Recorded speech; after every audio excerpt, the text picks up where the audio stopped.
मनुष्य के लिए खास बात है कि प्रभु ने कृपा करके तुम्हें जो सामर्थ्य दी है, जो समझ दी है, जो सामग्री दी है, उसका दुरुपयोग मत करो। केवल भगवत प्राप्ति के लिए चलो, केवल भगवत प्राप्ति के लिए। ये सबकी समझ में नहीं आएगा, बिल्कुल बात समझ। केवल भगवत प्राप्ति के, ये जो कहते हैं कि और हमारे धर्म कर, ये सब फसाव है।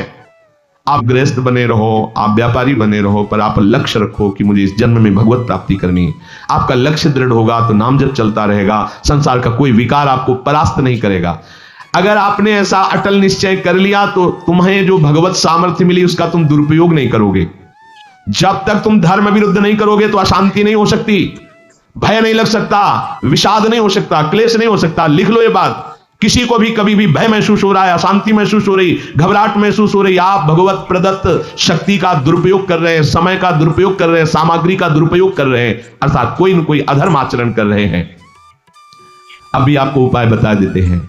यदि तुम्हारा मन जलन पैदा कर रहा है तो भगवान से हाथ जोड़कर कहो कि हे नाथ, मेरे से अब तक जो गलतियां हुई हैं उन्हें क्षमा कर दो। आगे मैं गलती नहीं करूंगा, आपके बल से, आपके बल से। ये भी ध्यान रखो, आपके बल से, अपने बल से नहीं, आपके बल से।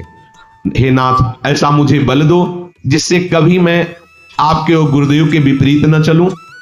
अगर कोई हमसे गलती हो जाए तो मुझे तत्काल दंड दे देना, क्षमा मत करना। आगे ये बहुत बढ़िया बात है। अगर हमको क्षमा कर दिया जाएगा तो हमारे मन को उत्साह बढ़ जाएगा फिर गलती करने का। अगर दंड दे दिया जाए तो मन डर जाएगा। इसीलिए प्रार्थना में ये भी कहना चाहिए, पर हिम्मत नहीं पड़ेगी क्योंकि मन को बहुत दुलार करते हैं ना, कि प्रभु मेरे से जो गलती उसे मुझे दंड दे दो, मैं क्षमा नहीं चाहता। क्योंकि हम देखते हैं जब हम क्षमा कर देते हैं तो उसका उत्साह बढ़ जाता है मन का और गलत करने का। प्रभु इसे क्षमा मत करो, इसे दंड दो। एक बार इसकी भरपूर बेइज्जती होनी चाहिए। जब इसको सब देखेंगे हाँ ये, तो अपने आप ही मन सही रास्ते में आ जाएगा। प्रभु आप क्षमा कर देते हो और बात गुप्त रहती है तो इसको बढ़ावा और मिल जाता है और पापाचरण कर, क्योंकि ये दुष्ट है ना। अगर साधु हो तो बचत हो जाए कि देखो प्रभु ने इस गलती को छुपा दिया और कोई जाना भी नहीं और क्षमा भी कर दिया, अब मैं आगे से बिल्कुल नहीं करूंगा। ये दुष्ट है ना, ये ऐसा नहीं करता। क्षमा हो गई तो उसको लगता है आगे भी क्षमा हो जाएगी, चुपचाप चलो मनोरंजन करते हैं। नहीं प्रभु मुझे दंड दीजिए, जैसे कुंती जी कहती है मुझे विपत्ति दीजिए। ऐसे उत्तम भक्त वही है। हे नाथ, आज तक जो गलतियां हुई क्षमा कीजिए, आगे गलतियां नहीं होंगी, ये मैं आपके बल से कह रहा हूं।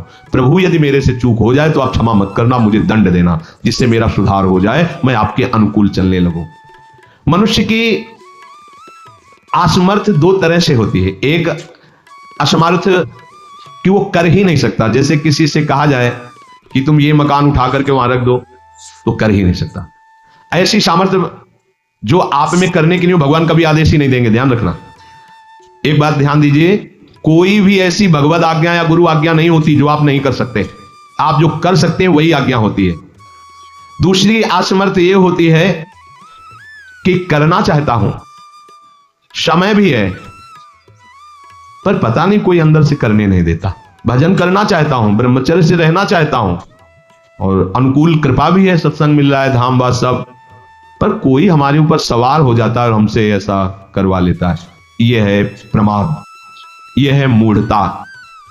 यह साधक को नष्ट कर देती है। दो प्रकार की असमर्थता की बात हुई। एक ये कि भाई हम असमर्थ हैं, कहा गया कि इस मकान को वहां उठा के रख दो, नहीं रख सकते, तो ऐसा आदेश ही भगवान और गुरुदेव का होता नहीं होगा। और अगर आदेश हो गया है तो आप उठा के देख लेना, आप उठा लोगे।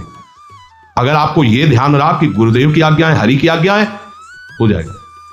हम कई बार आपको कहा है, अंगद को ऐसे मशल दें, ऐसे वीर थे रावण की सभा में, पर राम प्रताप सुमिरपन रूपा। इस सभा में कोई बड़ा वीर हो, मेरा पैर उठा दे, राम जी सीता जी हार जाएंगे, वापस चले जाएंगे। ये बात थर्रा देने वाली बात है। घबरा आराध्य देव और माता जानकी दोनों को दांव में लगा दिया, उठा दे कोई पैर, पर उनको भरोसा था कि मैं राम के बल पे कह रहा हूं। राम बल आकर के विराजमान हो गया, कोई नहीं उठा पाया। आखिरी में रावण झुका, मेरे झुकने से, मेरे सामने झुकने से तेरी बात नहीं, तो जो बार बार जिनको मनुष्य कह रहा है उनके चरणों में जा। मैं उनका एक तुच्छ दास हूं, यदि आदेश हो जाए तो घूंसा से सबको मार करके तेरी पत्नियों को बंदी बनाकर और तुझे अभी राम जी के सामने डाल दूं। ये अंगद नहीं बोल रहे थे, ये राम प्रताप बोल रहा था। ऐसे ही यदि आपको आदेश कोई शास्त्र का या गुरु का है तो आप अक्षरशः समझ लीजिए उसमें उनका बल भी है, पर हम लोग उस बल का तिरस्कार कर देते हैं। थोड़ी सी मन की डालकर उसको हल्का किया तो वो बल वापस हो गया। सीधे जो बात मानी जाती है उसमें उनकी कृपा शक्ति होती है, और जो अपनी मन की लगा की जाती है वो साधन होता है। कृपा शक्ति और साधन में अंतर होता है।